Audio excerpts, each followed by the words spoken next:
요즘 세계 뉴스의 중심에 가장 뜨거운 사건은 우크라이나 전쟁 소식 아닌가 싶습니다. 전쟁 초기에는 며칠 만에 끝날 줄 알았는데 벌써 한 달째 접어들었습니다. 최근에는 뉴스에 우크라이나 전쟁을 일으킨 푸틴의 실수에 대해 참 많은 언급을 보게 됩니다. 세계에서 두 번째로 강한 군사력을 가진 러시아가 자기들보다 훨씬 약한 우크라이나 군사력을 믿고 전쟁을 시작하지 않았습니까?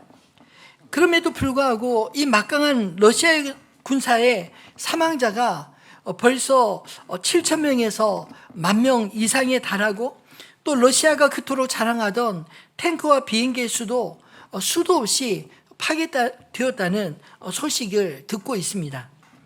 더군다나 푸틴과 러시아는 이 무모한 전쟁으로 전 세계로부터 왕따를 당하고 엄청난 경제 제재에 직면해 있지 않습니까? 아마 푸틴이 전쟁이 이렇게 진행될 줄 알았다면 시작도 안 했을 텐데 그동안 푸틴이 계획하고 실행했던 성공들이 이번에도 반드시 성공할 줄로 그렇게 생각되지 않았을까요? 20년 이상 장기 집권하면서 그가 마음먹은 것은 무엇이든지 할 수 있다고 착각하게 되었고 주변에 말릴만한 사람도 아무도 없는 것 같습니다. 지금은 전쟁을 멈추고 싶어도 마땅한 승리의 명분이 필요해 발을 빼고 싶어도 쉽게 빼지 못하는 상황입니다.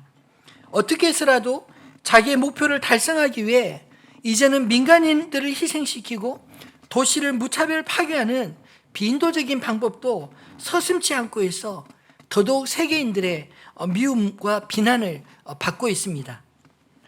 우리 역시 어떤 일을 시작했을 때 잘못된 것 같은데 멈추지 못하고 점점 더 어려운 선택을 하고 있을 때가 종종 있지 않으신가요?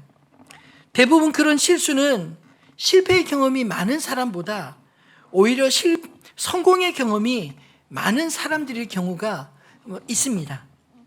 그동안의 성공의 경험이 이 정도쯤이야 자신만만하게 생각해서 덤벼들었다가 발도 제대로 빼지 못하고 점점 수렁으로 빠져 들어가고 있는 것입니다. 오늘 우리가 읽은 본문의 삼손과 현대 푸틴을 비교하는 것이 적절할지 모르겠지만 그래도 비슷한 점이 있다면 그들은 잘못을 알면서도 포기하지 않았다는 것과 또 실패의 원인이 자만심이었다는 두 가지 공통점이 있지 않을까요? 그렇다면 삼손의 이 자신감은 어디에서 왔을까요? 오늘 본문의 이야기는 삼손이 블레셋의 수도 가사에 가서 무슨 짓을 했는지로부터 시작이 되고 있습니다. 1절로 3절 말씀을 자세히 살펴보면 이 삼손이 이스라엘 사사로 알고 있는 우리의 기대와 전혀 딴판인 그런 이야기들 아닌가요? 이 1절로 3절의 이야기는 삼손의 전형적인 삶의 패턴을 우리에게 보여주고 있습니다. 삼손의 가장 큰 약점은 아마 여자였던 것 같습니다. 그것도 블레셋 여자를 무척 좋아했습니다. 딥나의 아내도 블레셋 여인이었고 오늘 본문에 등장하는 두 여인도 모두 블레셋 여인입니다. 더군다나 적진에 그것도 블레셋의 수도인 가사에 모든 사람들이 다 볼 수 있는 시장터기에 나타나 기생의 집에 들어갔다 이렇게 시작이 됩니다. 블레셋 사람들에게 있어서 삼손은 어떤 사람입니까? 지난주 말씀에서 본 것처럼 턱뼈 하나로 1,000명 이상을 홀로 죽인 원수 중에 원수가 아닌가요? 그런 삼손이 가장 위험한 적진에 목숨 걸고 들어가서 한 짓이 고작 기생과 하룻밤 보내기 위해서였다니 참 기가 막힌 이야기 아닌가요? 삼손을 잡기 위해 블레셋 사람들은 그가 잠든 새벽에 죽이려고 밤새도록 숨죽이며 매복하고 기다리고 있었습니다. 그의 괴력을 알기에 맨정신일 때 싸워서는 승산이 없는 줄 알았기 때문인 것 같습니다. 그런데 삼손이 눈치를 채웠는지 밤중에 일어나 가사의 성문과 문설주와 문빗장까지 다 뽑아 어깨에 메고 헤브론 앞산 꼭대기에 갖다 놓았다고 기록되어 있습니다. 아마 이 모습은 지켜보던 적들의 사기를 꺾어버리기에 충분한 것 아니었을까요? 가사에서 헤브론까지의 거리가 무려 60km나 된다고 합니다. 그런데 그 길도 점점점 산으로 올라가는 오르막길이었습니다. 60km면 어느 정도 될까요? 여기 오산에서 서울 그리고 남쪽으로는 아산까지 정도의 거리가 60km 정도의 거리입니다. 그거 60km 그냥 걸어가는 것도 쉽지 않을 텐데 무게가 좋기 몇백 킬로가 될 그 무거운 것들을 왜 그곳까지 옮겨다 놓았을까요? 그냥 적당한 거리에 내다 버려도 될 텐데 헤브론 산 꼭대기까지 가져간 것이 아마도 가사의 성문을 자신의 전리품으로 생각하고 자기 힘을 과시하기 위해 가져간 게 아니었을까요? 이처럼 삼손은 힘으로는 그 누구도 당해낼 수 없는 전사였습니다. 이 정도는 삼손의 힘이 얼마나 대단한지 알려주는 정도로 그의 비행을 애교로 봐준다 쳐도 그 뒤에 나오는 이 드릴라라는 여인과의 썸띵은 정말 하나님의 사사라고 보기에 어처구니 없는 그런 모습들 아닌가요? 하나님께서 이스라엘을 블레셋에서 떼어놓으시기 위해 삼손에게 힘을 주셨는데 삼손은 그 힘을 엉뚱한데 사용하고 있었습니다. 아이러니하게도 삼손은 하나님이 주신 그 힘으로 자신감이 넘쳐 사사로서 선을 넘는 무책임한 행동을 일삼고 있었던 것입니다. 소래 꼴짜기에 들릴라에게 푹 빠져 있었을 때 그 소문을 듣고 블레셋 방백들이 들릴라를 은밀하게 찾아왔습니다. 그리고 들릴라의 귀에 솔깃한 제안을 합니다. 삼손의 힘의 비밀을 알려주어 그를 결박하기만 하면 각각은 1,100개씩 주겠다. 이런 제안을 한 것입니다. 여러분, 들릴라에게 찾아온 방백들은 그저 그런 사람들이 아닙니다. 블레셋의 최고 지도자들이었습니다. 그들의 제안은 단지 물질적 보상만 아니라 자기 민족을 삼손에게서 구할 영웅이 되는 그런 기회 아니었을까요? 들릴라에게 세상에서 가장 강한 남자를 이길 수 있는 기회요, 또 블레셋의 영웅이 될 수 있는 그런 기회를 주겠다는 것입니다. 그런 기회를 잡기 위해 들릴라는 삼손이 자신을 사랑하는 것을 무기 삼아 삼손의 힘의 비밀을 계속해서 지치지 않고 캐내고 있습니다. 청하건대 당신의 큰 힘이 무엇으로 말미암아 생기며 어떻게 하면 능히 당신을 결박하여 굴복하게 할 수 있었는지 내게 말하라. 아예 대놓고 블레셋 여인이 자신을 결박하여 굴복하게 할 방법을 묻고 있지 않습니까? 물론 삼손은 3-3번까지 자신의 진심을 보이지 않고 재미삼아 엉뚱한 대답을 주었습니다. 근데 그때마다 드릴라는 블레셋 사람들과 함께 진심으로 그를 잡으려고 삼손이 말한 대로 그렇게 늘 결박했습니다. 그러면 아무리 바보라도 이 여자가 블레셋 사람들과 한통속이구나, 나를 잡으려고 하는구나 눈치채는 게 당연하지 않나요? 그런데도 삼손은 드릴라를 떠나지 않았습니다. 왜 그랬을까요? 삼손이 믿는 구석이 있었기 때문입니다. 무엇을 믿었습니까? 하나님을 믿었을까요? 아닙니다. 자기 힘을 믿었습니다. 분명히 삼손도 자신의 힘이 하나님께로부터 온 줄 알았겠지만 시간이 흐르면 흐를수록 자기 힘이 원래 자기 거인 줄로 착각했던 게 아닐까요? 자신의 힘을 스스로 컨트롤할 수 있었다고 믿었기에 블레셋 사람들 1,000명이 와도 자신을 결박할 수 없다, 이렇게 생각했던 건 아닐까요? 그런 자신감이 드릴라의 집요한 힘의 비밀을 알려고 하는 시도조차 개의치 않고 마치 딥나 혼인집에서 수수께끼를 내었던 것처럼 재미로 즐기고 있었던 게 아니었을까요? 만약 자신의 힘을 잃을 수도 있다, 이런 생각이 있었다면 집요하고도 노골적으로 자기의 힘의 비밀을 알려고 하는 이 들릴라를 결국 가까이 하지 않았을 것입니다. 자신의 힘으로부터 시작된 삼손의 이유 있는 자신감은 안타깝게도 삼손의 착각이었습니다. 들릴라도 자신을 사랑할 거라는 그런 착각이 있지 않았을까요? 내가 사랑하는 이 사람이 설마 나를 배반하지는 않을 거라는 아니란 생각이 실제로는 삼손을 점점 목을 죄어 오는데도 그렇게 믿고 싶었던 게 아닐까요? 안타깝게도 들릴라는 삼손을 사랑하지 않았습니다. 만약 진심으로 삼손을 사랑했다면 자신에게 찾아온 블레셋 방백들과 결탁하지도 않았을 테고요. 오히려 삼손이 찾아온 그런 위협을 미리 알려주지 않았겠습니까? 근데 삼손 역시 그녀를 진심으로 사랑했던 것일까요? 자신을 이용하려는 들릴라의 시도들을 알았다면 그것을 허용하고 또 강구할 수 있었겠습니까? 아마도 단지 들릴라가 주는 그 쾌락이 사랑이라 착각했던 건 아닐까요? 그저 진심으로 사랑하기보다 그 여인과 게임을 즐기고자 했던 것 같습니다.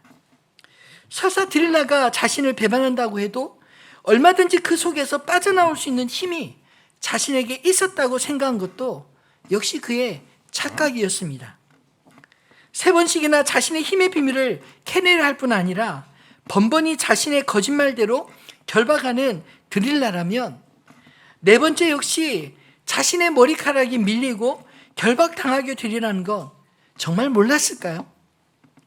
분명히 알 수 있었지만 삼손은 나시린의 서약으로 자신의 머리카락의 비밀을 들릴라에게 순순히 알려주고 말았습니다. 그리고 예상할 수 있는 대로 자고 일어났더니 자기 머리카락은 이미 들릴라에게 밀리고 없었습니다.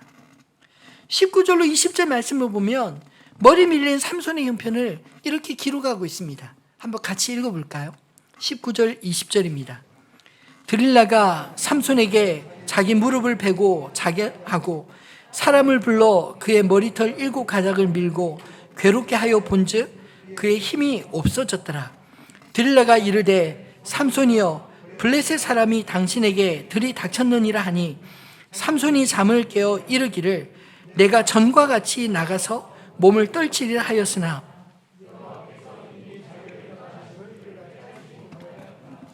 아멘. 머리가 밀린 후에도 삼손의 자신감은요, 내가 전과 같이 나가서 몸을 떨치리라, 이 말씀 속에 드러나 있지 않나요? 삼손은 자신의 힘이 자기에게서 나온 줄 착각했습니다. 여호와께서 떠나시니 그는 이전의 삼손이 아니었습니다. 블레셋 사람들이 두려워하는 그 삼손의 힘은 사라지고 그저 평범한 힘을 가진 한 남자일 뿐이었습니다. 근데 어쩌면 삼손의 가장 큰 착각은 하나님이 자신을 떠나지 않으실 거란 착각 아니었을까요? 우리는 삼손이 나시린의 서약으로 자르지 않은 그 머리카락에 힘의 비밀이 있을 거라 생각할지 모르지만 사실은 단지 그의 머리카락을 밀렸기 때문에 그가 힘을 잃은 것만은 아니라고 생각합니다.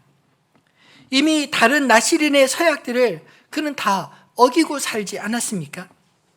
하나님의 사자가 삼손이 태어나기 전에 이미 그의 부모에게 나시린으로 마땅히 지켜야 할 것들을 이렇게 알려주었습니다. 우리 전에 읽었던 사사기 13장 5절과 14절 말씀도 같이 볼까요? 보라, 내가 임신하여 아들을 낳으리니 그의 머리 위에 삭도를 대지 말라. 이 아이는 태에서 나옴으로부터 하나님께 바쳐진 나시린이 됨이라. 그가 블레셋 사람의 손에서 이스라엘을 구원하기 시작하리라 하시니 포도나무의 소산을 먹지 말며 포도주와 독주를 마시지 말며 어떤 부정한 것도 먹지 말고 내가 그에게 명령한 것은 다 지킬 것이니라 하니라. 근데 여러분, 삼손은 포도주와 독주를 즐기지 않았나요? 잔치집에도 자주 가고 그리고 그가 가는 곳에 늘 유흥이 있었습니다. 또 사자를 맨몸으로 잡고 그 사자의 시체를 만질 뿐만 아니라 그 몸에서 난 꿀을 따서 먹지 않았나요? 머리에 삭도를 대지 않는 것만 지키면 되는 나시린의 의무가 아닌 것입니다. 삼손 편에서 보면 그의 머리카락을 지키지 않아서 하나님이 떠난 건 줄로 느껴졌을지 모르지만, 하나님 편에서 보면 삼손이 먼저 점점 하나님을 떠났던 게 아니겠습니까? 그리고 마지막 나시린의 그 서약 가운데 머리를 밀지 않기로 한 그 서약, 그 마지막 레드라인까지 이 삼손이 범한 것은 하나님을 완전히 떠난 그 모습을 상징적으로 표현한 게 아닐까요? 하나님이 이제 아무리 그와 함께하기 원하셔도 그가 하나님을 떠나버렸기 때문에 하나님이 그와 함께할 수 없었던 것을 오늘 본문은 이렇게 설명한 게 아닐까요? 여러분, 우리에게는 이런 허황된 착각이 없습니까? 삼손은 힘이라도 있었고 또 번번이 승리해서 자신감이 지나쳐서 실패했는데, 우리는 그런 힘도 성공도 없으면서 무슨 자신감으로 반복적인 그런 실패들을 하고 있으신가요? 혹시 우리의 믿음에 문제가 있는 것은 아닙니까? 삼손과 같이 하나님이 내가 무슨 짓을 해도 계속 눈 감아 주실 거란 그런 믿음이 있지 않으신가요? 근데 우리가 삼손을 통해서 알 수 있듯이 하나님은 우리 자신의 잘못된 믿음에 계속적으로 응답하시는 분은 아니십니다. 하나님의 사람이라 할지라도 하나님이 아닌 자기를 신뢰하고 하나님을 떠나면 하나님도 그 멀어진 거리만큼 지켜볼 수밖에 없다는 사실을 오늘 이 삼손의 이야기를 통해 우리에게 들려주시는 게 아닐까요? 나 자신을 잘 안다고 하는 착각, 내가 무슨 짓을 해도 하나님이 나를 떠나지 않을 거라는 착각은 나 중심의 착각인 것입니다. 그런 착각이 한 번씩 깨어지는 것이 어쩌면 우리에게 복이 아닐까요? 저도 전도사로부터 목회를 시작한 지 벌써 30년이 지났는데, 가만히 돌아보면 제가 자만할 때마다 하나님이 가만히 두시지 않으셨습니다. 정신이 번쩍 날 정도로 흔들어 깨우실 때가 있었습니다. 그때마다 내가 잘해서 되는 게 아니구나, 아직도 멀었구나 늘 깨닫게 됩니다. 코로나와 함께 찾아온 지난 2년의 시간도 저희 목회에 있어서 저를 자신을 돌아보고 반성하는 성찰의 시간들이었습니다. 10년 동안 우리 교회가 걸어온 과정이 제가 잘해서가 아닌 것을 깨닫게 하셨습니다. 저는 늘 아슬아슬했고요, 실수의 연속들이었는데, 그래도 하나님이 하늘빛 우리 교회를 사랑하시고 이루실 뜻이 있어서 주님이 친히 이끌어 오셨고, 저는 주님 편에서 도움이 될 때보다 오히려 방해꾼이 될 때가 더 많았던 것을 고백할 수밖에 없습니다. 그러면 우리의 이런 실패들 만회할 방법은 없는 것일까요? 실패의 원인인 자신에 대한 믿음을 버리면 실패를 만회할 믿음의 주님이 우리 눈에 보이게 되어질 줄 믿습니다. 우리 자신에게는 소망이 없을지라도 하나님은 여전히 우리의 소망이 되시기 때문입니다. 여러분, 삼손은 우리의 히어로가 결코 아닙니다. 성경은 적나라하게 삼손의 모습들을 우리에게 다 보여주고 있지 않습니까? 삼손의 힘만 보여준 게 아니라 그의 죄가를 보여주고 있습니다. 그리고 그의 최후의 모습까지 적나라하게 다 보여주고 있습니다. 동시에 우리가 진정으로 소망해야 될 대상이 누구이신지도 보여주십니다. 우리가 읽었던 20절 말씀은 차이가 선명하게 보이지 않나요? 삼손이 잠을 깨며 이르기를 내가 전과 같이 나가서 몸을 떨치리라 하였으나 여호와께서 이미 자기를 떠나신 줄을 깨닫지 못하였더라. 무슨 말인가요? 하나님이 떠난 삼손의 모습은 하나님이 함께 하실 때의 삼손의 모습과 여러분 얼마나 비교가 되는지 보이지 않으시나요? 삼손의 힘의 근원은 자기 자신에게서 나온 것이 아니라 하나님에게서부터 나왔던 것입니다. 하나님을 떠난 삼손은 아무도 두려워하는 자가 없었습니다. 여러분, 삼손이 실수한 것이 무엇인지 보이시나요? 하나님을 믿지 않고 자기 힘을 믿은 것이 패착이었습니다. 삼손이 나시린으로서 마땅히 지켜야 할 것들을 범하여도 힘이 사라지지 않자 점차 죄에 대해 그가 담대해졌던 게 아닐까요? 삼손은 자기 힘이 사라지지 않는 것을 보면서 하나님은 자기가 무슨 짓을 해도 여전히 자기를 떠나지 않으실 줄 알았던 것 같습니다. 물론 삼손의 마음에도 레드라인은 분명히 있었습니다. 17절에 삼손이 자기 마음속에 하나님과 자신의 레드라인을 드릴라에게 이렇게 말하고 있지 않나요? 삼손이 진심을 드러내어 그에게 이르되 내 머리 위에는 삭도를 대지 아니하였나니 이는 내가 모태에서부터 하나님의 나시린이 되었음이라. 만일 내 머리가 밀리면 내 힘이 내게서 떠나고 나는 약해져서 다른 사람과 같으리라 하니라. 그런데도 드릴라에게 자신의 비밀을 더 이상 숨길 수 없었던 것은 무엇 때문일까요?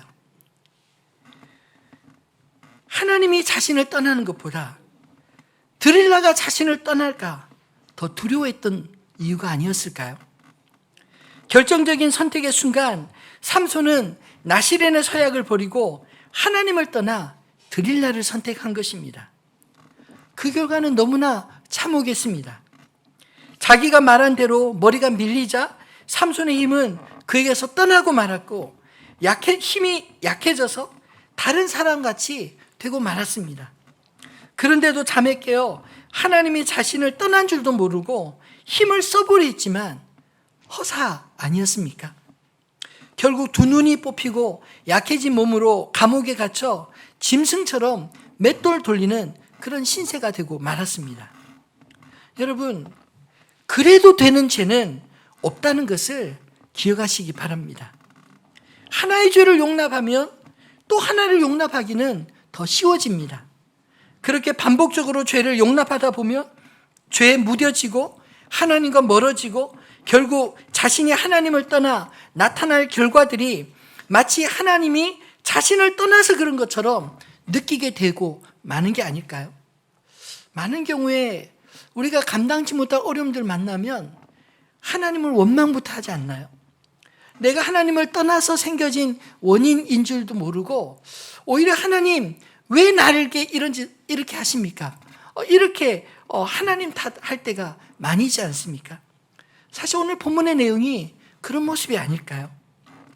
여러분, 죄의 결과를 예상할 수 있을 때 오히려 우리는 피할 수 있는 지혜가 생기는 줄 믿으시기 바랍니다. 자신의 한계를 알고 실패를 경험해 보아야 실패의 결과를 예상할 수 있지 않을까요? 만약 삼손이 실패를 여러 번 경험했었던 사람이었다면 아마도 이렇게 쉽게 딜라의 계약에 넘어지지는 않았을 것입니다. 잠언 16장 18절에 교만은 패망의 선봉이요 거만한 마음은 넘어짐의 앞잡이니라 그렇게 말씀하고 있습니다. 여러분, 삼손의 넘어짐은 그 안에 자신의 힘에 대한 자만감 때문 아니었을까요? 그 교만이 삼손을 넘어지게 한 것입니다. 바라기는 교만함으로 넘어지는 자 되지 마시고 오히려 실패 속에서 배우는 저 여러분 되기를 소망합니다. 근데 문제는 우리 역시 늘 실패하는 존재라는 것입니다. 아담 이후 인간은 늘 실패를 반복해 왔습니다. 구약 성경을 보면 수많은 실패들이 보이지 않으시나요? 심지어 예수님 시대 율법주의자들과 바리새인들을 보면 하나님 앞에서 잘 살아보려고 하는 노력들조차 결국은 자기 의를 추구하느라 하나님의 의를 거부하고 하나님 자신을 버리는 그런 어처구니 없는 결과를 만들고 있지 않나요? 여러분, 삼손의 실패의 원인이나 또 신약시대 바리새인들의 실패의 원인 모두는 사실 하나님의 의가 아니라 자기 의를 추구하는 데 있었습니다. 결국 하나님이 아니라 자신을 믿었기 때문에 삼손은 실패할 수밖에 없었던 것입니다. 근데 삼손의 이야기는 여기에서 끝나지 않습니다. 두 눈이 뽑힌 채 짐승같이 끌려가 맷돌을 돌리는 삼손은 하나님을 떠난 인간의 실존을 우리에게 보여주고 있지 않나요? 하나님이 함께 하시는 삼손과 하나님을 떠난 삼손의 처지가 여러분 비교되지 않습니까? 그 차이는 사실 삼손이 스스로 메울 수 있는 그런 영역은 아니라 생각합니다. 삼손의 힘의 근원이신 하나님이 삼손과 함께 하시거나 떠나시는 것은 전적으로 하나님의 영역입니다. 우리의 영역이 아닌 하나님의 영역은 신비의 영역 아닐까요? 그것은 우리의 이해를 요구하는 것이 아니라 우리에게 믿음을 요구하십니다. 삼손의 이야기의 끝은 어떻게 될까요? 기대되지 않습니까? 우리 다음 주에 자세하게 더 들여다보겠지만 해피엔딩도 새드엔딩도 아니고 실패를 만회하는 삼손의 그 작은 믿음과 그에게 다시 기회를 주시는 하나님의 이야기로 매듭되어집니다. 말씀을 맺겠습니다. 여러분의 인생은 어떤 이야기로 맺어지시기를 원하시나요? 내 편에서 쓰여지는 이야기보다 예수님 편에 서는 자로 기억되는 저와 여러분 되기를 소망합니다. 삼손은 철저히 실패했지만 진정한 사사이신 예수님은 그의 구원의 여정에서 결코 실패하지 않으셨습니다. 예수님은 여자 때문에 실수하지 않으셨고요. 자신의 능력과 힘을 사람들에게 과시하지 않으셨습니다. 그리고 하나님 아버지를 결코 떠나지 않으시고 마지막까지 아버지의 뜻에 순종하셨습니다. 여러분, 삼손은 우리의 약함의 핑계가 결코 될 수 없습니다. 삼손은 실패자의 모델일 뿐 우리의 진정한 모델은 우리를 구원하시기 위해 이 땅에 우리와 같은 인간이 되신 예수 그리스도이시기 때문입니다. 성경은 실패한 삼손을 통해서도 궁극적으로 우리가 바라봐야 할 진정한 구원자 그리스도를 보여주고자 하는 게 아닐까요? 우리는 삼손 편이 아니라 예수님 편에 서도록 부름받은 자들인 것을 기억하시기 바랍니다. 예수님 편에 선다는 것은요, 나 중심의 생각이 아닌 예수님처럼 생각하는 것을 의미하지 않을까요? 내 힘을 믿지 않고 하나님의 도우심을 구하고 세상 편에 서지 않고 예수님 편이 되어가는 삶, 즉 주님과 동행하는 사람 아닐까요? 비록 우리가 실패할지라도 주님 편에 설 수 있는 것은 주님이 우리의 실패를 만회하시기 위해 이 땅에 오셨기 때문입니다. 예수님의 공생애는 어떻게 보면 미련할 정도로 순결하셨습니다. 예수님은 죄와 허물이 없으신 상태로 십자가를 지셨습니다. 왜냐하면 우리의 죄와 허물과 실패를 우리 대신 짊어지시고 우리의 죄와 실패를 자신에게 돌리시고 우리에게는 자신의 생명을 주시기 위함 아니었을까요? 성경은 우리가 실패를 만회할 수 있는 유일한 방법으로 우리에게 원인이 있는 것이 아니라 오직 나의 실패를 만회할 수 있는 예수님, 그분을 믿는 것이라고 분명히 말씀하고 있습니다. 그러므로 그리스도 안에 있는 자들은 결코 자신을 자랑할 수 없습니다. 오히려 나에게 자랑할 게 없음을 절망스러울 수 있지만 동시에 나를 사랑하셔서 자신을 온전히 내어주신 주님이 나를 포기하지 않으신다는 그 사실을 깨닫고 우리가 소망해야 하지 않을까요? 여러분, 우리의 믿음은 예수님의 그 사랑에 반응하는 우리의 소망인 줄 믿습니다.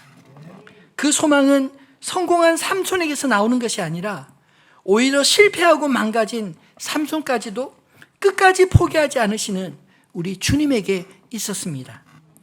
그러므로 하나님 안에서 성공으로 자만하지 않고 실패조차 두려워하지 않는 하나님의 사람으로 주님의 사랑에 믿음으로 반응하는 저와 여러분 되시기를 주님의 이름으로 축원합니다.